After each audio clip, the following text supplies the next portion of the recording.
Hey guys, welcome back to your Daily with Crystal. Today we're going to talk about the whole truth, what it means to circulate a false report, what that looks like. So I'm going to go ahead and read this and then we'll talk about it. The whole truth and nothing but the truth. A friend was running for re-election in our district a few years back, and his competition put out a commercial calling him Toxic Mark because he voted against a pollution initiative. The commercial stated that Mark did not care about the environment. Of course, assuming then that he loved pollution. Now, my family, we laughed because we knew the whole truth. Was it true that Mark voted against this initiative? Yes. But the reason was that he had promised his constituents he would not vote for anything that would raise their taxes, and this pollution initiative would raise taxes. So he was keeping his word. It's very interesting how little spin on something can change the whole story. I want you to hold on to this. A little spin on something can change the whole story. I wonder how many people believe the lie instead of digging for the truth. Honestly, I find it disgusting. I cannot tell you how many times stories circulate about myself and Pastor Matt and what he did or did not do, but of course, it's not the whole truth. There was one time that ESPN reported that my husband was Russell Wilson's pastor. It's a true story. True story. Another news site reported that we preached about Russell Wilson all the time and that we hung his jersey on our church's walls. Now, if you told me these things were reported about our church, I would told you that you were crazy. But I read it, I saw it with my own eyes. What a joke. But how many people believed the false report? Maybe this has happened to you on your job or with your friend group, in a church, right now in your family, with the media where Satan is deceiving so many. This is a false accusation. Exodus 23:1 says, "You shall not circulate a false report. Do not put your hand with the wicked to be an unrighteous witness." Okay? You are under obligation to the whole truth, not your gossiping friend or slandering friend, or else you'll find yourself accusing the innocent. Do not believe everything you hear. There's an old saying that's been attributed to different people, but it reads, "A lie gets halfway around the world before the truth has a chance to get its pants on." Why are people so quick to believe as fact everything they hear? Is the person speaking even trustworthy? Do they have agenda? Are they offended? Because an offended person cannot help but tell you why they are offended and why you should be against those they are against. An offense has an ugly and evil agenda. And I can tell you this concerning the media. The media has an agenda and a bias. There's a reason for the saying, if it bleeds, it leads. The world is being groomed. If you want the truth, talk to all involved so you get a full report. Dig for the truth. If you don't care about the truth, then don't be surprised when destruction comes to your home. At the very least, do not spread the lie, or you too will be found guilty before God. Exodus 23:7, keep yourself far from a false matter. Do not kill the innocent and righteous, for I will not justify the wicked. So, what's interesting to me, first of all, is that Pastor Kevin was on me about getting my daily back up. And honestly, I just been lazy about it, right? I got out of the habit, trying to get back in the habit of doing this. So I went through my dailies and I'm looking, and I got 10 years worth of dailies. And so I'm looking, and I was looking for like a specific one, and I accidentally clicked on this one. And I said, you know what? I clicked on it. I'm just going to do it, whatever it is. I didn't even read it. And then I opened it and I was like, oh, oh, okay, well, this is good. And what's so interesting about this is just recently, probably 2 or 3 days ago, there was a false accusation about my husband and I on Facebook. It was posted by somebody that left our church, oh gosh, 12 years ago, at least 12 years ago. And I have not talked to them since they left our church. Now, they just moved away, okay? But I haven't talked to them. I haven't had one conversation. I haven't had a text message. We don't talk on the phone. They've never commented on any of my posts. So I don't have any interaction with them at all. They got remarried, and so for a long time, I didn't even know that they had a new last name. So in 2019, I dumped about 2,000 or so Facebook friends, people that I didn't have any action with. I don't care if I went to high school with them. If I didn't talk to them or have interaction with them, I just took them off my Facebook friends list, okay? So this person got deleted from my Facebook friend back in 2019. Well, apparently they didn't know they got deleted. And so something came up on Facebook, and I guess they went looking for me and they couldn't find me. And so they assumed that I unfriended them because of we didn't agree on something. We had a disagreement. We had a difference of opinion on something. And they made a big long post about it of how, they had been loyal to us, blah, blah, blah, blah, blah, all this sort of nonsense. And I'm like, I barely even talked to this person when they attended our church. But then when they left, I had no contact with them at all. I had nothing at all. And so they posted something that just really wasn't very nice.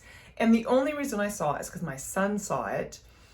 And he came in and he's like, Mom, why are they even saying this stuff about us? He's like, how do we even know this person? So he was young that he didn't even remember them very much. I think he had remembered her husband, but not even this person. And then on the post, all of these people that, mind you, I haven't talked to in at least 12 years, if not 15, some of them, that had left our church. And I had unfriended them on Facebook because I don't have any, because like I said, I dumped like 2,000 people because if I didn't have a relationship with you, we didn't talk, we didn't comment, we didn't, share anything. I just was cleaning out my Facebook feed. My husband asked me to. Part of it was privacy issues, and there was other things going on, and we just big cleanse. And so a bunch of people just came on and were saying some really nasty and hurtful things about us. And first of all, that wasn't the whole truth. I mean, I had unfriended them, yeah, but first of all, it was for a long time ago, and it was for none of the reasons that they said. And so it really began to spiral out of control with people that just came on. And that's why when I tell you how an offense spreads, man, people love to spread their offense. They love to share their offense with people. And there was one girl that got on there that I could even barely remember who she was. She was at our church for such a brief time. And she was saying some really hurtful things, really mean, hurtful things. And I thought, wow, have you been harboring that for 15 years? Because I haven't even talked to you for 15 years. And it was really shocking to me. It was kind of this aha moment of, well, first of all, why would you believe a report for somebody that was clearly offended? Because when we do something in a position of bitterness or offense or anger, I'm telling you, you're never in your right mind. You're never in your right mind, because that offense is going to come out. This is why the Bible talks about like forgive people quickly, right? Forgive people quickly from the heart. Don't hold on to offense. Don't go to bed with anger. Don't do these things, right? Because these things create bitterness in us, okay?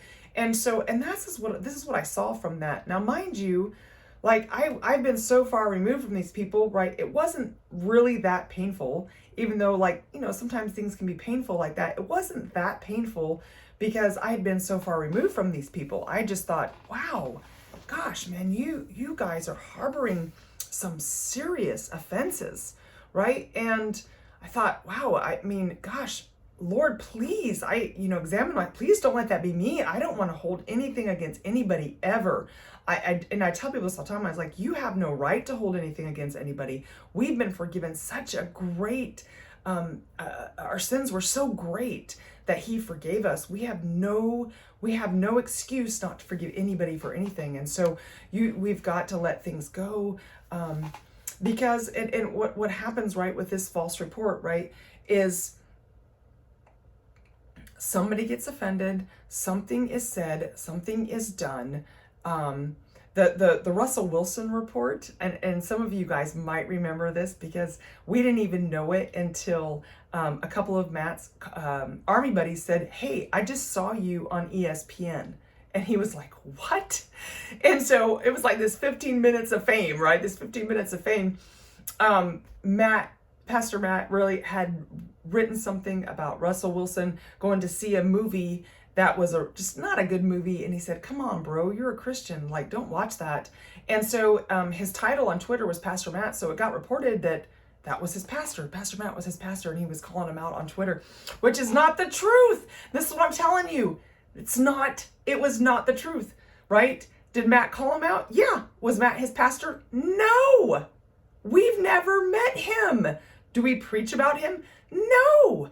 I preach on Super Bowl Sunday. So one time a year, I use football sermons. So I probably had him in one of my football sermons once a year on a football sermon on Super Bowl Sunday, right? So do we preach about? No.